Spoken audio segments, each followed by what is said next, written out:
Hain is a PR initiative that we're doing with a group of restaurants. So we currently have 13 involved, and they'll be all preparing special meal kits that we'll be selling over 3 days, 15 kits a day per restaurant. This is a chance for the restaurants to showcase their regular menu and also make it a little bit adaptable and a little bit more exciting and add a twist. We've always realized the importance of community and being able to build each other up. If anything, it highlighted that necessity even more now, because that's the only reason why we're still here, even if we're really struggling. We keep it open because we do know that people love to support the place, and we grew up with these people and we learn from each other, we grow with each other. The history of Square One, we started during the pandemic, and when my partner and I were thinking of our food group name, we felt that this was the restart of the industry because of everything that was happening all over the world with regards to the virus, and we felt, why not let's just call ourselves Square One, because we're back at Square One. My name is Alfonso Otero. I'm one of the owners of Lampara. So Lampara, it was created mainly because of the movement of Filipino cuisine in the Philippines. There were others who already started the big movement of our cuisine, but the reason why Lampara, because there was a fixation with fire. So that fixation with fire, we wanted to share our own flame in pushing forward Filipino cuisine. Hi, I'm Nicole Thorpe from Nick's. Nick started off as a commissary and branched out eventually to becoming a restaurant cafe. It was actually perfect when Hain reached out to us because we currently already have different food packages and boxes that we cater already. So we just had to tweak it a bit to make sure that we integrated future freshest ingredients into our dishes.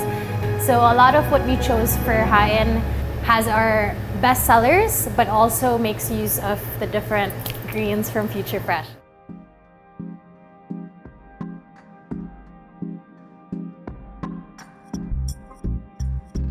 Hi, I'm Martin Ledesma. I'm a partner here at Otto. So I started off, the idea behind Otto came about with like me, my brother, Miguel, and David Ong. It's actually started from like maybe 2013, 2014. So thinking about a whiskey bar that has great music. I think it helped us focus more on how to fill in the gaps of what we lacked when we were operating normally. How do I give that to people again?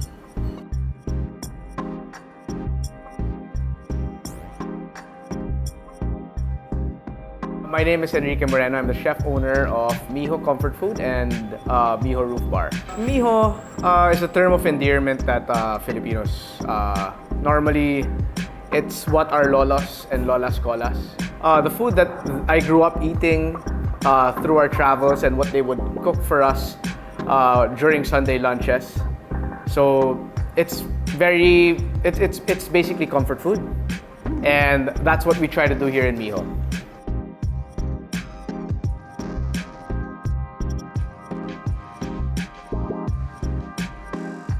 Tetsuo started back when we were still students in our university, me and Sean.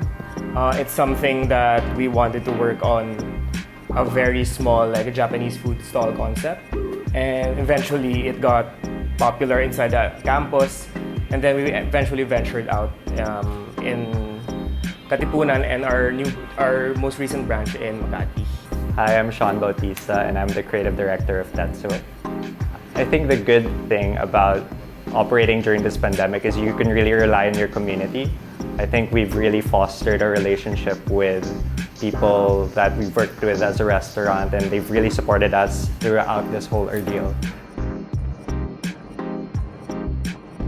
Hi, I'm Inigo Uy.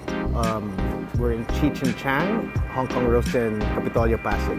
It's always been a dream to put up a restaurant, and when me and my friends got together, we decided to put up a simple place that served good food and good drinks. Our food is very much Asian, so it has Hong Kong and Singaporean roots. So we all like Hong Kong roasts, right? Like roast duck and lechon Macau and Hainanese chicken. So That's what we focused on, and we tried to make it the best here. Well, what changed, was with the hours, definitely, and the people. My staff, for example, we had to lessen that. That was the hardest part, lessening the people. The best thing that happened to me was probably hanging out with my family more and cooking in the kitchen at home. That's the best thing that happened, for sure.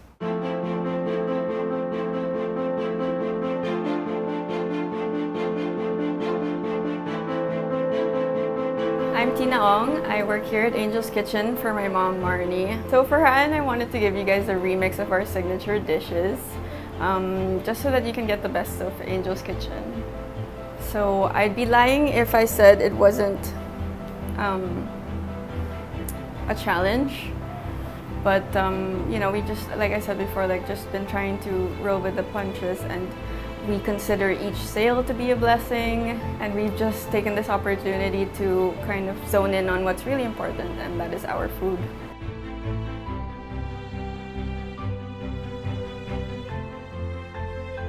Hello guys, I'm Julian. I'm from Belgium, and I'm in the Philippines since 8 years now. And you are in Element Boutique Hotel. So the pandemic was a big game changer for all our friends from the industry. You know that before publication was like a super nice area, we all know that. It's a very difficult time for all the industry, bars, restaurants. We are lucky enough that we are in a hotel also, so we are working quite good. The good point, if I can say that, this pandemic, you need to learn how to adjust yourself, because if you don't find new ideas, diversification, you will be dead. I think the main thing that this pandemic has taught us is how important our people are, especially our employees and our shareholders and all of our regulars, because throughout the pandemic, I don't think we would have survived this long without the support of all of these people.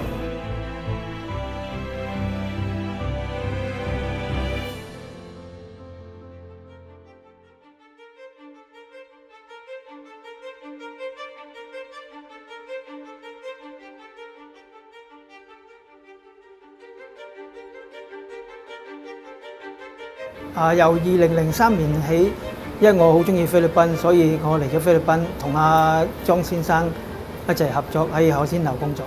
好似以我自己嚟講啦，就因為做廚師咧，即係好需要好多嘅經驗啊，同埋要吸收多啲知識，所以我每年咧都會翻香港去睇下人哋啲作品啊，人哋煮啲嘢啊，有咩擺設特別啲啊咁樣，所以希望啲新嘅廚師都一樣。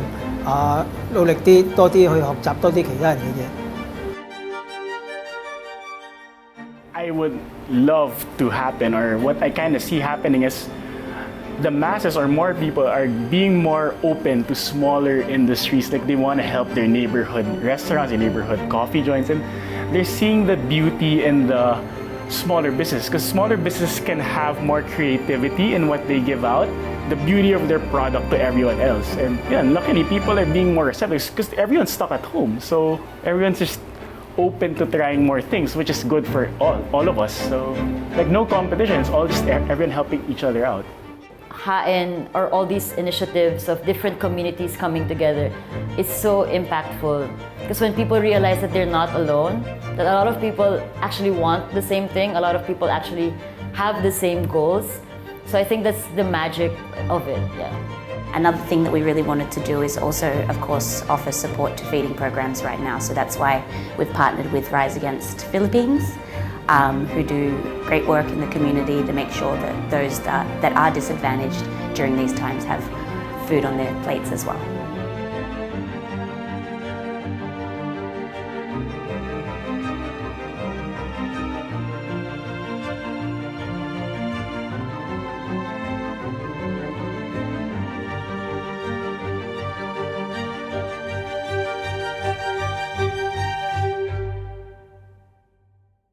So basically, Singleton 12 is smooth, sweet, and luscious, mainly coming from the combination of the aging process between the European cask and the American bourbon cask. providing a balance and a sweet whiskey that anyone could enjoy.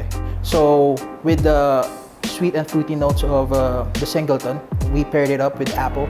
So we try to amplify that, and to counterbalance it perfectly, we're using tonic water simply because of that quinine and bitter notes on it. It's a good counterbalance to the sweetness, so it wouldn't be overbearing in terms of the bitterness or the sweetness. The second one, I made a mixture of coconut water and fresh mango juice. I added tonic water for the bitterness, but to accentuate it, I've adapted a culinary technique that most of the bartenders are using right now. It's adding saline solution or salt, because I want to highlight that clean notes coming from the coconut, the sweet yet tart notes coming from the mango. Couple it up with the fruity notes of the Singleton plus the chocolate notes.